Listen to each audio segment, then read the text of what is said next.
Hello and welcome to Channels Book Club. I'm Olakunle Kasumo. I hope you've been keeping very safe out there. The COVID numbers are spiking, unfortunately, but let's remember the basics. Keeping enough distance between us, some people wearing a mask, and most importantly, washing our hands as regularly as possible. Let's stay very safe. Thank you once again for joining us on Channels Book Club. Today we have a professor who is representing other professors to introduce this book that they have edited together. It's titled Pivotal Issues in Higher Education Development in Nigeria. Now, this is not the casual, it's not a fictional work. It's a very serious, very academic work, but very important.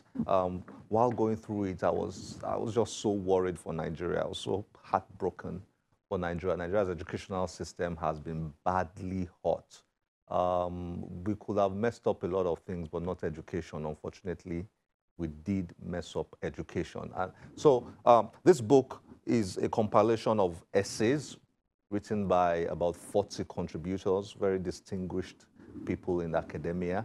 And it ranges from topics from the effect of COVID to funding, so many issues affecting the educational system. But it was written in honor of Professor Peter Okebukola. Let's get to know more about the authors and this book.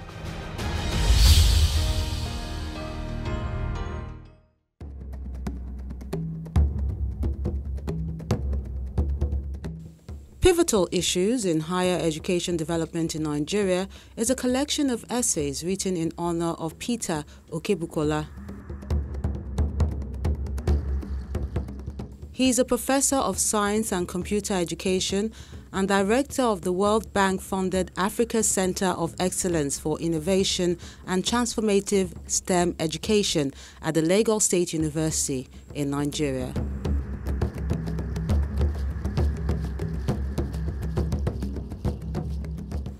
The former Executive Secretary of the Nigerian Universities Commission and the current Chairman of the Council of the National Open University of Nigeria. The book was edited by 4 scholars.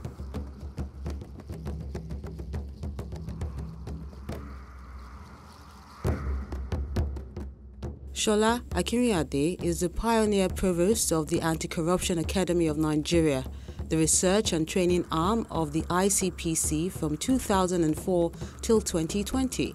He is a professor of African Diplomatic History and International Relations at the Obafemi Awolowo University, Ile-Ife.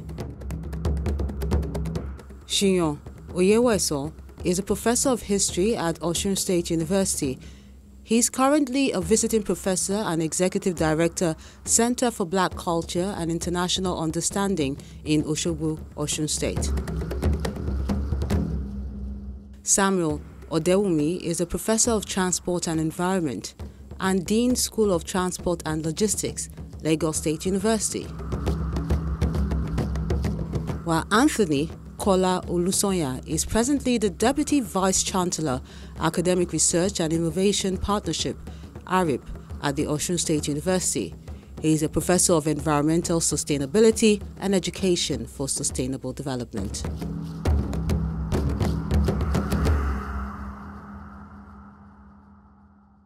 Prof, nice to have you on Channels Book Club. Great to have you here. It's my pleasure. I've been a member from home all the time, but thank God I'm in the room with now. us here today. Great. Thank you. Thank you. And I mean, great work here. When I saw this, I said, only professors You're right. would have done this. Out of the 40 authors, we have 38 professors, 2 PhD. The rest 2 are PhD holders of professorial rank. Wow. And 15 vice chancellors and 5 deputy vice chancellors or head of their own tertiary institution, either a polytechnic or a college of education or provost of. So Nigeria must not joke with this. That is right. I mean, 15 VCs, Vice chancellors, present and past and present, yes, contributed to this. So that is right. 38 professors. And with the two, we have 2 professors and vice chancellors, one from America, one from Europe, and the one from Europe, which is Galad, is the head of their open university. He was knighted. He was given knight because he's the biggest name in distant learning. John Daniel. Sir John Daniel. So we thank all of them for their contribution, and we thank Channels for giving us the opportunity to ventilate what is inside, because it's not just writing, it's like lighting a candle and putting it under the bushel. It will be useful to nobody. And like Baba Basanjo wrote in his foreword, education is a matter arising. There will be no final word. We have to push it to the national agenda to create the discourse around, because these are people from the field, hands-on. Many of them, we talked about them and their contribution. Oloyede, who's been vice chancellor and now JAMB registrar, and Shola Akinrinde, Labo, all of them, they have Adamu, they've all been on the field. So we are having the cream la cream of those who understand the issue of education in the room in this book, and we believe that it is something that we continue to debate, because many of them not only brought out the problems and challenges, they profile solutions. I don't even know. You know, I'm heartbroken when it comes to education in Nigeria, and I mean that. I mean, I don't even want to think about it many times, because I mean, this is the crux of civilization, of development, education. That's true. And I've told people many times that we could afford to mess everything up in Nigeria, but we could not afford to mess up education, and we did. And it's getting worse. It's not improving. And it has been compounded by COVID now, because we are not really, we were badly positioned before, but now it's exposed. Yeah, that is what I've seen in this book. Pivotal issues in higher education development in Nigeria. You provided a bit of an insight, but let's, for the sake of somebody who's watching, who's wondering, this is a collection of essays addressing different critical issues. Actually, 40 contributions broken into 8 sections. Each of these sections addressing different. The first section, because the book is about Professor Okebukola pulling out of academic, and all his life, it has been about tertiary education. So what are these issues? The first section is a tribute to him and his trajectory through life, done by Professor Uweso. Then his academic trajectory, Odyssey, by Tony. That was an unpleasant job to do. Writing about his academic work is not something you want to pick to do. So then after that, we went to section 2, which is about cross-cutting issues. That's where we have Professor Oloyede on the cacophony in education. Yes, education issues. That was an interesting, and so many other chapters in that. Section 3 is about Okebukola and all his dimensions in education. Okay, quality assurance, corruption, anti-corruption, that is sorting, and the grill mills, he was able to close them down. His initiatives at National University of Education. He introduced about 100 innovations as executive secretary. 60 of those innovations were for the general university system, whereas 40 is for NUC itself. Now, so we now examine what is the status of those innovations now. You know, Oga go, Oga come. People come and go. What happens to innovations and sustainability in the education industry, but generally in administration in Nigeria? Then, of course, the section 4 is on the COVID. because COVID impact yes, on it education came suddenly. in So Nigeria. people have solutions on the way to go. Like Professor Akiniade asked, we are asking when will the school open? But we have not asked how will learning continue. How will learning so continue? You may open school like we did in Lasso, as I mentioned. We have to close down again because COVID did not allow. So the question is not just only when will the school reopen, how will we continue learning? So that is on COVID. Then on section 5, that's quality assurance. Look, even when we now introduce online learning or whatever, how do you quality assure? One interesting example, we did the MBA exam first time as a pilot for subjective exam, where they have to write, not just answer multiple questions, they write. So one of the rules we set was that people should put on their camera when they are answering the exam. So they turn off many people turn off some of the cameras. Yeah, in order to do their thing. All those things are the quality assurance and regulations we have to bring to bear. Then, of course, on item 6, section 6 is on gender, equity, and access. I mean, that is a whole feaster, and people wrote extensively. On 7, there is the issue of private universities and specialized universities. Yeah. So what is their status? You have Professor Olu, not writing. Sponsorship, sustainability. That is it. So many things. Then the issue of, for senior US, he broke them into 4.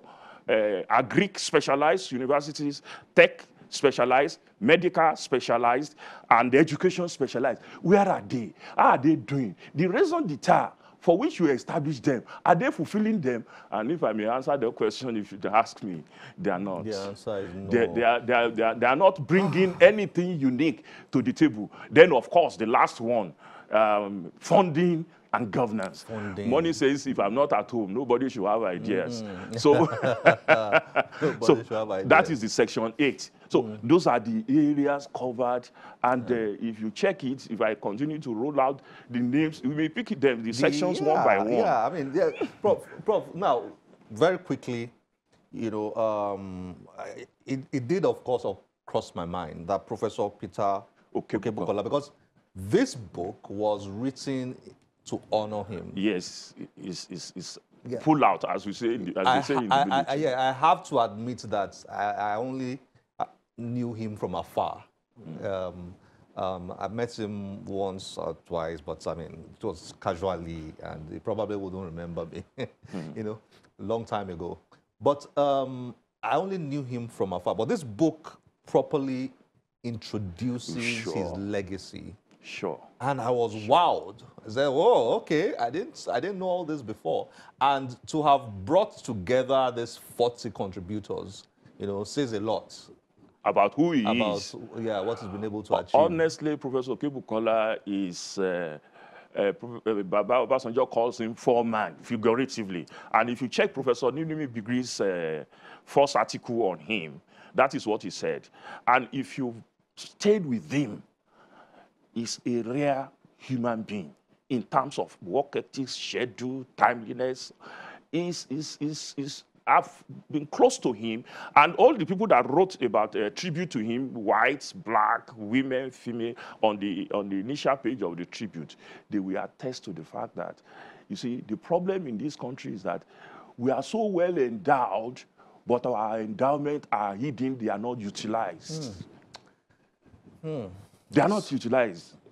Whenever I look at him, I say, so this is how this man, because anything he touches as far as education, in UNESCO, he's top. In Guinea, he's the president. That is, I mean, a network of universities in Africa. And he has won UNESCO Prize Award about almost 30 years ago in the communicating science education. So, but you see, just as you have one or two people misbehaving, you have people who are thoroughly, and I mean, if people read the commentary, because why it is especially so is that it's not in the system where you can do anything to anybody. Yeah. So if it is just that it's been made an executive secretary, National University Commission, you will say, people are looking for favors. But it is on his way out that we said, let us do this. And if people, the professors have mentioned, Galad, Alendro, Sir John Daniel, and our Oloyede can create time to write. And the immediate past Vice Chancellor, Larry Fagbon of Lagos State University, in fact, Larry said that is the Fagbon.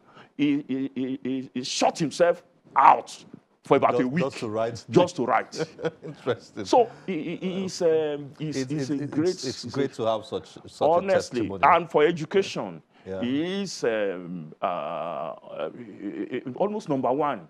I mean, I stand to be corrected because no education, we always debate. Yeah. He stands tall in the firmament of education globally. Let me pick one or two issues here. Okay. I mean, out of so many yeah. issues. Yeah. COVID, from the contributions here, COVID-19 exposed some major flaws in Nigeria's educational system. One of them is an over-dependence on the traditional system of learning. Yeah, so reading the essays here, I was running through my head. I said, hey, we are in trouble. Big one. Are we not? Big trouble in the sense that we were hit, although the entire world was not expecting COVID, that's to be honest. Mm-hmm.